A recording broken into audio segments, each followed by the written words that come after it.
दोस्तों, आज की कहानी है भाभी। जो गलती आपके सास ससुर ने की है वो आप मत दोहराओ। दोस्तों, कहानी शुरू करने से पहले अगर हमारे चैनल को सब्सक्राइब नहीं किया हो तो कर लीजिए ताकि आपके पास पहुंचे हर रोज नया वीडियो। क्या हो रहा है भाई रीना? हम अंदर आ जाए क्या? पड़ोस वाली भाभी सुनीता ने घर के दरवाजे से आवाज लगाई। बच्चों को स्कूल और सूती को ऑफिस के लिए रवाना करके रीना ने अपनी साई की सुस्ती ली थी कि सुनीता भाभी की आवाज आई। अरे वाह भाभी, आप तो बहुत अच्छे समय पर आई। आप बैठो, साथ में चाय पीते, कहते हुए रीना ने फटाफट चाय चढ़ा दी। पहले तो ये मिठाई का सुनीता भाभी ने एक लड्डू रीना के मुंह में डालते हुए कहा, भाभी आपके हाथ के लड्डू बिल्कुल आपके जैसे एकदम बेहतरीन। पर सुबह सुबह क्या खुशखबरी है ये तो कहो। अरे अपने राजू ईयर में यूनिवर्सिटी में टॉप किया। वाह वाह भाभी, फिर तो केवल लड्डू से काम नहीं चलेगा, पार्टी देनी पड़ेगी। जरूर, जब बोलोगी तब। अभी चलना है क्या? कहते हुए दोनों खिलखिलाकर हंस पड़ी। रीना और सुनीता भाभी एक छोटे से शहर में रहती और पड़ोसन ने सालों से एक साथ रहते हुए हर सुख दुख की साथी और बच्चे भी आपस में बहुत हिले मिले हुए। रीना जब शादी होकर आई तो सुनीता भाभी दो प्यारे प्यारे बच्चों की माँ बन चुकी थी। उन्होंने शुरू से रीना को एक छोटी बहन सा प्यार दिया था और उनके बच्चे भी रीना के लाडले थे। भाभी, राजू की मेहनत रंग लाई, पर आपने भी तो बहुत त्याग किया। अब बस 1 साल और फिर देखना उसे बहुत अच्छी कंपनी में शानदार नौकरी मिल जाएगी। रीना ने साई का कप बढ़ाते हुए कहा। देखते भाभी के ये कहती रीना में उनकी और आसिया से देखती मतलब भाभी आपको तो हमेशा से सपना रहा ना कि राजू एक बहुत अच्छी नौकरी करे, बड़े शहर में अपनी जिंदगी बहुत अच्छे से बिताए। हाँ रीना तो ठीक करी, पर अब हम सोच रहे हैं कि राजू को बिजनेस ही करवा दे। बिजनेस? कौन सा बिजनेस भाभी? रीना ने सोचा। अरे अपना बिजनेस। और कौन सा? ये सुन कर रीना हतप्रत रह गई। फिर अपने को संभालते हुए बोली, भैया कोई नया बिजनेस भी शुरू करने का सोच रहे क्या? अच्छा, वैसे भी आजकल ग्रोसरी के बिजनेस में वो मजा नहीं रहा, बहुत कॉम्पिटिशन हो गया है। नहीं पगली, अपना इतना लंबा चौड़ा होलसेल का बिजनेस छोड़कर नया क्यों शुरू करेंगे?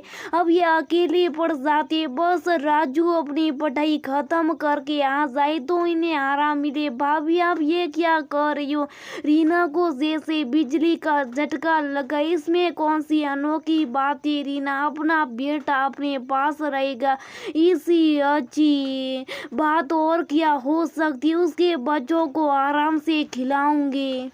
भाभी आपकी ये सोच कब से होगी? मुझे अच्छे से याद है आपको कभी छोटे से शहर में भैया की ये दुकान पसंद नहीं आई, जबकि भैया खुद एक इंजीनियर है, उनकी बहुत बड़ी कंपनी में अच्छी सी नौकरी लगी थी। सुनीता भाभी ने सिर झुका लिया, फिर बोली, वो बात अब गई रीना, अब तो जिंदगी यहीं कट गई, अब क्या शिकायत करना। भाभी आप हमेशा चाहती रहिए ना कि राजू और रसीम अच्छे से पढ़ाई करके अच्छी नौकरी करे, फिर अचानक ऐसा क्या हो गया जो आपका विचार बदल गया? समय के अनुसार सब बदल जाता है। सुनीता भाभी ने गहरी सांस लेते हुए कहा।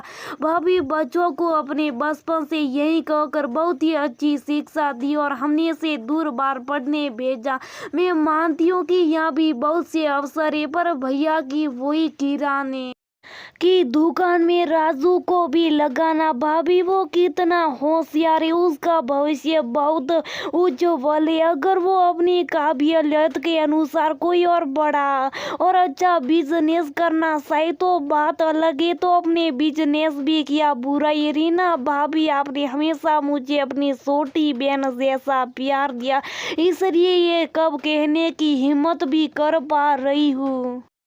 भाभी आप ही कहती हो ना कि आपकी सासू माँ और ससुर जी ने बहुत बड़ी गलती की, जो भैया का अच्छा खासा कैरियर बनने से रोक दिया और इस दुकान पर बैठा या ये काम तो महीने कुछ 1000 रुपये देकर यही किसी को नौकरी पर रख सकते थे, फिर राजू के साथ हुई गलती क्यों दोहरा रही हो? रीना मेरे बस में कुछ नहीं है, ना ये कुछ सुनने को तैयार है और नहीं अम्मा बाबूजी। सुनीता भाभी की आंखें सलग आई। उनका दृढ़ रीना भली भांति समझती थी, शुरू से उन्हें अपने सास ससुर के अत्याचार सहते और भैया को शुभ साफ अपने माता पिता का गलत बात पर भी समर्थन करते देखा था। उसने सुनीता भाभी सहकर भी कभी उनसे कुछ कह नहीं पाई और आज उनके बच्चों के लिए भी समझौता करने को तैयार थी।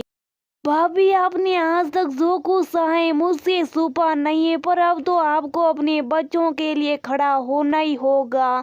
आप ही सोचो, राजू अपने कॉलेज ही नहीं पूरी यूनिवर्सिटी में फर्स्ट आया है। कितना होनहार है, कंपनियां उसे अपने सिर आंखों पर बैठाएगी। रही बात भैया के अकेले दुकान संभालने की, तो आप यही किसी को नौकरी पर रख लो, भले वो कम बढ़ा लिया हो। इससे अपने शहर के बेरोजगार युवाओं का भी भला हो जाएगा।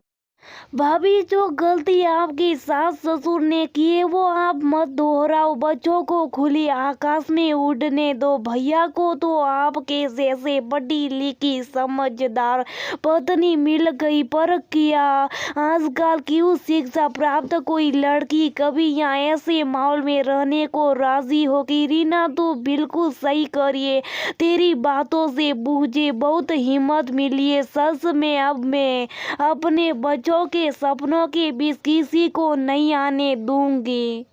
अब मैं ये गलती नहीं करूंगी। आज ही राजू को कहूंगी कि अपने कॉलेज में प्लेसमेंट सेल में बात कर लिए हुए ना कुछ बात। भाभी इसी खुशी में ये लड्डू खाओ, बताओ तो कैसे बने? हमारी प्यारी भाभी ने बनाए, कहते हुए रीना ने उन्हीं का लाया लड्डू उनके मुंह में डाल दिया और दोनों हंसने लगी। दोस्तों, छोटे शहर में अपने परिवार के साथ रहकर व्यवसाय करना कोई बुरी बात नहीं है, पर अगर बच्चे में काबिलियत हो और वो अपने सपने पूरा करने जाना चाहते हो, तो वो अपने प्यार की बेड़ियों में उसे जकड़ कर रखना कहाँ तक उचित है?